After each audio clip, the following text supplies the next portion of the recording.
It's often been suggested that every character and every aspect of every story is a part of ourselves, part of our psyche. So that being so, there's a story about the great rabbi who started the Hasidic form of Judaism, lovingly called the Baal Shem Tov. The Baal Shem Tov would gather with his disciples to pray, and their prayers would oftentimes last for a whole evening.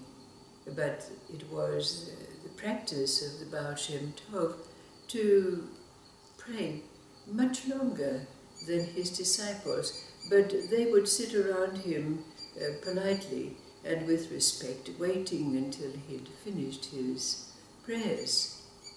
But the custom was, after every prayer session, that they would go to an anteroom where they would be served cakes and schnapps. And oftentimes, because of the lengthiness of the prayer sessions, the stomachs of the disciples would be grumbling and growling, and their nostrils would be assailed by the smells of the cake and the schnapps awaiting them. One day, the chief disciple suggested to the group, why didn't they, when the Baal Shem Tov was so totally wrapped and absorbed in his prayer, that they got up quietly and went to take their refreshments.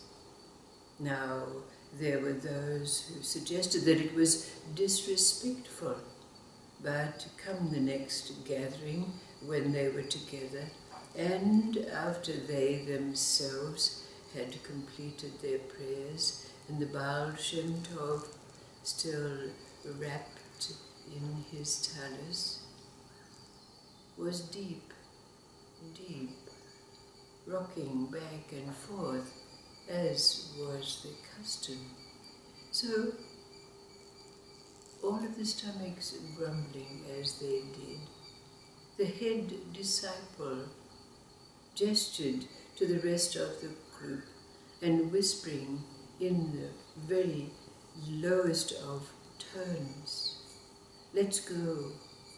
The Baal Shem Tov will not notice that we're gone."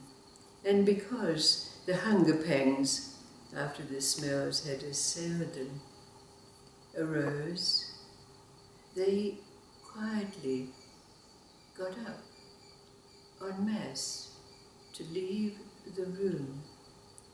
Just at that moment, the Baal Shem Tov dropped his cloak, his talus, and jumped up and said, What's happened? Where are you going?" The disciples were very abashed and embarrassed and hummed and hawed, and instead of responding they said, but how did you know we'd gotten up? Because we were so quiet." The Baal Shem Tov replied to them, "When we pray, a ladder is created reaching up to heaven, and I ascend that ladder while you hold the ladder in place. But when you got up, I fell."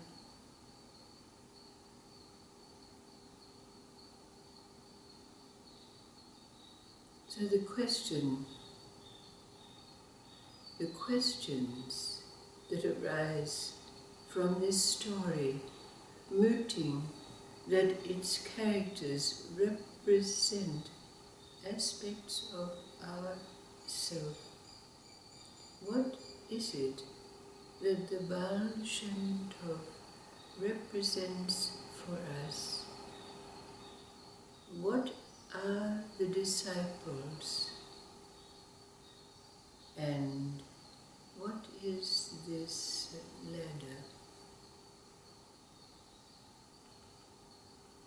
Perhaps if we attempt to find these aspects in our self, we may then be able to recognize the impediments, the distractions, and why it is that this Baal Shem Tov within us needs indeed to continue and endlessly pray.